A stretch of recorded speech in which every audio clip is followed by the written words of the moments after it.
Welcome back to Ghosted, where we turn the quiet of grief into stories worth shouting. Today I'm here with Will, everyone. Hi. Say hi, Will.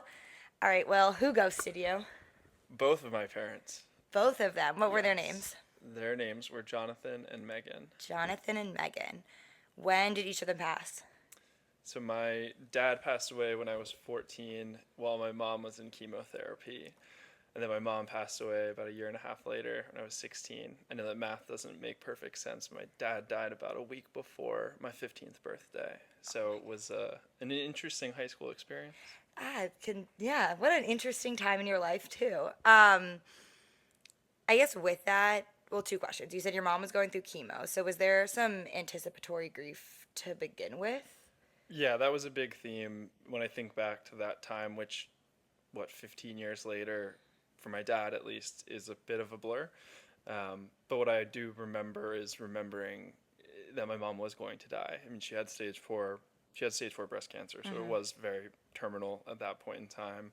So a big thing at that point in my life was sort of knowing that my mom was going to pass and thinking about what was going to be next, amongst all of the being very overwhelmed by my life at that point in Of time. course. And then how did your father die, if you don't mind sharing? Not at all. So my dad died of a sudden cardiac arrhythmia, not dissimilar to a heart attack. And very suddenly, on a Tuesday evening, the day before I was supposed to go visit him, my mom found out over the phone. I then found out, and so that was very quick, very fast, unexpected. Mom, quite the opposite. 4 years, watched her battle and helped for a lot of it, but dad, much different. That's interesting, especially with you said like the anticipatory grief and the idea that your mom's gonna die. And I think especially like my dad died of cancer, kind of knowing the outcome but not wanting to accept it, and then having the sudden death of your father. How did you navigate those two things at the same time? Yeah, I don't think that I had the answer, and I don't know that I knew what I was doing. So it's funny. It's funny for me to try to answer that question. I was trying to get by for a lot of it. I was waking up and going through the motions because it was so overwhelming. That was the reality of it. I think as time has gone by and I've thought about it, I've gotten a lot of peace from the fact that they died of natural causes. Logically, that was able I was able to make sense of that in a way that I was able to sort of process their loss, I think, maybe quicker than some friends and peers who have experienced loss through other means. And that isn't to say that all types of loss aren't incredibly difficult, but that was one way that I think I was able to justify it. And there was nothing I could have done, and this was sort of nature working its way. I mean, that's beautiful that you can look at it like that. I think a lot of people wouldn't see it that way. And I think, especially at that age where you're still growing and developing, one, that's very honorable. But even now, one loss is heavy enough to carry. How do you navigate dealing with two different losses at the same time? Yeah, it's such a it was such a cluster when they happened in such fast succession, and I think now that so much time has gone by, I sort of had to have a lot of time to process both separately because I was trying to process them both at the same time for so much of my childhood. Now that I'm a fully grown adult, if you will, I I think that I am able to sort of think of both of my parents more individually rather than my parents or dad. But here's how my dad passed away. Here's how my mom passed away, and here are the very different experiences that I had with both. I also don't want to overgloss the fact that I thought I was the only person at 14 or 15 that didn't have any parents when that was going on. Mm-hmm. It wasn't until I sort of grew up, went through college, went through adult life that I met some people who had been through similar loss. And I think that connection, finding someone else that understands, has been a really helpful sort of catalyst in my ability to talk about this in a healthy way. I wasn't always able to speak eloquently or without crying or Mm-hmm. shaking, and I think that that was really time. Yeah. It's interesting because I couldn't say my dad was dead without crying until I met people who got it. And I was like, maybe I can be okay and this can be not a good thing, but something that you can connect with others with. something I think about with grief is how much it changes year over year, and that's just with one loss.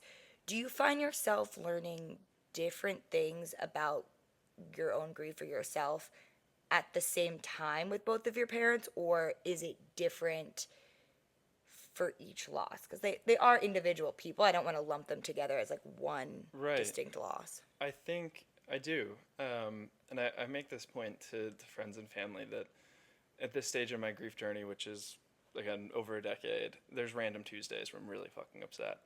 And It's always the it's random random days. Tuesday, and I can't tell you what will cause it or what will sort of push that to happen. And in terms of sort of whom I'm thinking about, whether it's my mom or my dad, it sort of depends on the point in life of who I would need more, right? Would I be turning to my dad for something that was a man issue, or would I be needing the more empathetic side of my mom? Um, as as I've gotten older, the thing that's become hard is the accomplishments. So graduating college was a really difficult day for me. Wanted to be stoked, but was pretty annoyed that whole day. I'm now in the midst of likely going to get, or I'm not going to get engaged to, but I'm going to propose to my girlfriend, and so I'm very excited, but also sort of grappling with the anticipatory. Oh, I'm gonna go get married, and my parents aren't gonna be Right. there. So that's been for me, and in conversations with my friends that are in similar seats, we call it the orphan club. Uh, that seems to be sort of the theme. Is you're constantly looking for that person to tell you that they're proud of you, or for them to affirm what it is that you're doing is right, and you'll never get that again. So finding other people that can sort of build that up for you has been probably my main priority at this stage in my grief journey, because I totally agree that it is in stages. Yeah. Yeah, big milestones are tough. Did you have anyone, if you're comfortable sharing, obviously at that age you're not 18 yet, to step in as that parent figure, and how have you found adults as you've gotten older to not fill the void, because no one will ever be your parents, but help you navigate that, because I can imagine you're forced to grow up very quickly and you should still be allowed to be a kid. Yeah, no, I think it's the family you choose. You hear that term a lot in people that have lost their family members or others that are close to them. And so for me, it's been sort of over time developing close relationships with people and finding the trust to tell them about my life. I don't usually enter conversations by telling people that I lost both my parents before I was 18, but I do want them to know, because I think it's an important part of who I am. To answer the first question that you had, my stepmom was a, a big mentor for me after my dad and my mom passed away. I After my mom passed away, I actually lived with my alcoholic stepfather for about a year and a half, and moved out at about 17 to move in with my stepmom, who is an attorney and very hardworking, very much had the right kind of head on her shoulders, and didn't want to see me fail.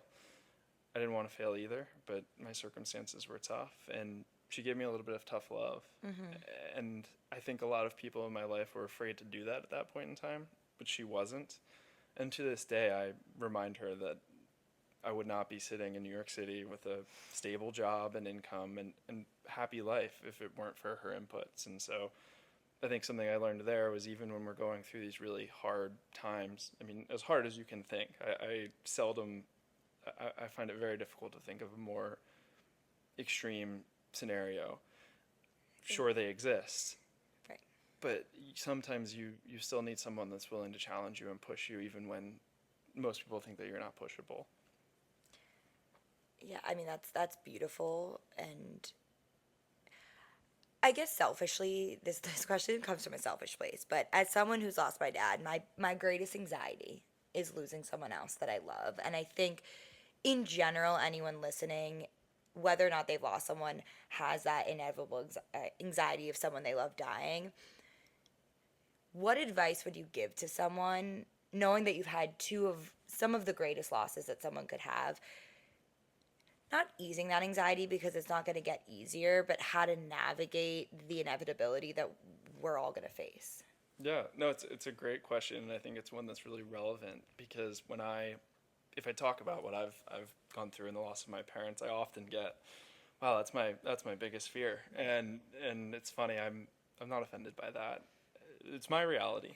It's not a great It's not a great reality. It's statement. not the one I wanted, but it is my reality. And I think what I try to lean into is those that have both of their parents or one of their parents, really understanding how important that time is, the interaction and any connection that you have with that person, really taking it for what it is and getting the most value out of it. And without applying all of the corporate jargon that I currently am, what I really mean is taking the time to understand that each of us are going to ultimately have that day when we no longer exist. And so we want to make sure that the people that matter a lot to us, that we show them and we show up for them every day. My girlfriend's mom annoys her from time to time, and I remind her, hey, she's a really wonderful woman that you're very fortunate to have, and I wish I could call my mom. And so I don't go so extreme to say, hey, they could be gone tomorrow, but I try to reinforce with the people that do still have those members in their life, call them, check in, bother them, and know that if, do all of the things that you can so that if they were no longer there, you would say, this sucks, but I put the time in. I had a really close and deep connection with this person. It feels so funny to talk about this as if you're not talking to your parents all of the time, but I just hold on to them, and they, death and taxes, they're inevitable. That is the reality. But as long as we love one another deeply and again, just incubate that connection. That's the biggest thing I can say, because I can't take away the fact that everyone's parents are one day going to pass away. But what I can say is try to be very grateful for them while you have them, especially thinking about people such as myself and you and your dad. You'd love to have them just for a day. Yeah. I think that's such a beautiful lesson. And I think it's very easy, even me who like has experienced loss, you take things for granted sometimes, and I think unfortunately the beauty of hardship is also being able to really experience joys in life. But you said you just wish you could call your mom. What would you say? There's a lot to catch her up on, Yeah, but no, it's a great question. So my mom always loved New York City. I grew up in a small town in Maryland, Annapolis, Maryland. My mom would come to New York every once in a while. I remember when I was a kid. She'd never bring me. I was always pretty upset about that, but I was too young to actually understand it. And I never got to tell her that I made it here, and I've been here for the last 6 years. So I think I would start by saying, hey, I'm living in New York. What do you think? Do you want to visit? And maybe that's an easy answer because it doesn't allow me to sort of delve into what I would really like to say, which is I miss the living shit out of you. right. And I've somehow continued to go on without you. And I hope I've made you proud. That's what I think I would say. I would say a lot. It's such a good question, but it's a challenging one because I have a lot to say. It's been 14 years. Right. Additionally, what do you think you've carried of her with you? I think I've carried her ability to bring energy into a room, and it's to that point where like I don't necessarily want everyone to know that my parents are dead when they first meet me. I want them to meet me as charismatic and outgoing and fun, and someone where they're like, this could never have happened to him because he's too happy. Because for me, I'm able to be sort of a symbol or something for someone else that's not quite as far along in their own journey to grasp onto, to say, okay, cool, this new normal is possible. And it's a new normal. It's not normal all the time. But that's I think what sort of rises to the top for me. It's beautiful. Would have loved to meet her. I will ask the same about your dad, but what you just said, and I don't know if this is coming from like my own place of internal struggle, but does happiness ever feel like a burden to you? Less so today, but it did for a very long time. I felt like I wasn't allowed to be happy. I wasn't allowed to experience small joys. But you can't take those away from yourself. Like that's what I think in normal life, which is not crazy or that interesting day after day, I actually value stability and I value the small joys that I get, whether it's a nice day outside or I meet someone new that I connect with. But I will say that I felt almost like I wasn't allowed to be happy in the close proximity of the loss, and I don't necessarily know why that was, other than I felt that because such a terrible thing had happened, I had to just be in this constant state of sort of malaise, is maybe more how I would put it. It wasn't always a severely depressive state, but it was very seldomly, I'm in a good mood. It took me a very long time to be able to say that again. Yeah, I'm glad you got there. Same question about your dad. What would you say to him? I would I would tell him that I miss him as well. I would I would be very curious about what he thought in terms of me moving into the city and sort of the life that I've built without any of his direction. My dad was someone that I think took a lot of ownership over my life, and without him, I had to figure out a lot of those things. I have, but I guess I'm sort of curious what he would think because I think he would have a lot of opinions. Doesn't every dad? Yeah, but I think at the root, I would just say the same sort of the same thing that I would say to my mom is I hope I've made you proud. That continues to sort of be the theme of my greatest want is either I could take either, just saying you did all right, kid. Um, so whatever I would need to say to get that out of them. I don't think you need to say anything. I think it'd be the first thing they'd say. Do you have siblings? I do. Two sets of half siblings, so I have four. Okay. I'm the oldest by 8 years. My little brother just turned 21, so I have two brothers on my mom, stepdad's side, and then a brother and sister on my stepmom and dad's side. Did you have to step into any role of a parent figure in that? Or I know that they had their respective parents, one on each side, still alive. But what did that look like? And I could imagine also the 8-year age gap. Not that half siblings are any less siblings, but Yeah. it's different. Yeah, it was, I mean, it did. After my dad passed away, I certainly stepped in for my stepmom, who was a shared practicing attorney and did not have a flexible schedule. That didn't change with the loss of my father. And so I was actually spending the better parts of my evenings after college classes commuting up to Baltimore and watching my brother and sister all evening until my stepmom would come back from work and then commute back to College Park. So I was doing full-time school while also taking care of my brother and sister who had just lost our father. And it was really difficult. I won't sort of sugarcoat it. It was difficult. It was somewhat isolating because I was trying to comfort my siblings, but I was also Right. 16, Grieving, 17. Sorry, that doesn't make sense. You're not 17 in college, but 18 or 19. Yeah. Still close proximity. And I'm really grateful that I did that. It was really hard then, but to this day, I have a close relationship with them, and they see me as someone that showed up after a really difficult time in their and my lives. And it actually has made us really quite close as we've gone on. My brother, who's 8 years younger than me, sort of much different, very resistant to being therapized, if you will. Whereas I'm very open to it, and so that's a work in progress. I will be very transparent. My 21-year-old brother and I were close enough, but to say we're close wouldn't be the most accurate. Is there any resentment over the role that you had to play? No, actually, and I think a lot of it is because of how much I was watching my stepmom step up to the plate, while also really helping me get my feet back underneath me and get off to college. So we both had to make sacrifices. And I had to sacrifice some free time being a goofy college kid and doing what I was supposed to be doing in college. Right. But I certainly don't resent my stepmother. And I think, if anything, it made our relationship very close. We That's talk beautiful. once a month, but it's like it's like we haven't missed a step. And it's quite the opposite of resentment. I actually think I showed up for her when she needed me, and she did the same. So it really, if anything, it made us trust each other a lot more. That's beautiful, and obviously she was grieving her husband in this too. Do you have any relationship with your stepfather?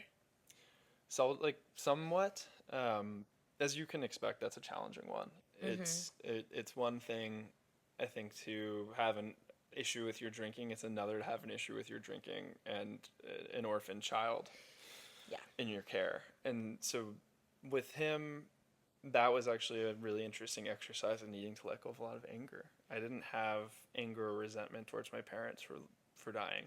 Again, natural causes allowed me, I think, to do that. But my stepdad, in my opinion, sort of chose his fate, and I say that very sensitively, understanding that substance abuse disorders are real. I don't dispute that, but it was very difficult, and that I was needing to sort of pick myself up, and I was needing to make some major changes to figure these things out. But the adult in my life wasn't able to do that. I feel as if I may be going on a tangent here, but No, what I'm please. meaning to say is it created a lot of anger for me, and ultimately over time I've started to let that go. We have a semblance of a relationship today. I don't allow him to take accomplishments for the achievements that I've made in my own life, but it's sort of a live and let live, with the really the goal on my side being a closer relationship with my brothers. Yeah. Which, that is a silver lining. Does it make the grief of your mom any more difficult, or like seeing what she maybe lived with in a way that you were blinded from until her passing, or does it not have any? Yeah, no, it does. I think my mom fought for 4 years, and she was the kind of stonewalling cancer patient that it was a house on fire. It's a little warm in here, like the house was on fire, and I didn't necessarily know that until later stages. Right. But what I did, and what I still remember to this day, was how hard she fought. Still doing the laundry, still trying to maintain this sense of normality when I'm watching the weight fall off of her. So I think what was most challenging, and perhaps continues to be most challenging, is I watched my mom try really hard to fight against this thing that she had no control over. I watched my stepfather sort of succumb to this thing that he could fight against. So that I think for me, very challenging. Also, like brass tacks, stepdad. I had a dad that I Right. liked a lot, so he was never really gonna have a great chance. True. Off the bat, he wasn't off to a Yeah. strong start. I think the way, not I think, I know the way you speak and listening to you, you don't need me to say it, but they would be extremely proud of who you are, and your ability to step up to the plate for yourself and others is an incredibly beautiful thing. And I guess as you look forward to an engagement hopefully soon and building your own family, what are the things that your parents taught you, if you choose to have kids, that you want to take in? Because there's so many lessons that they have given you, even though they've been gone a decade now.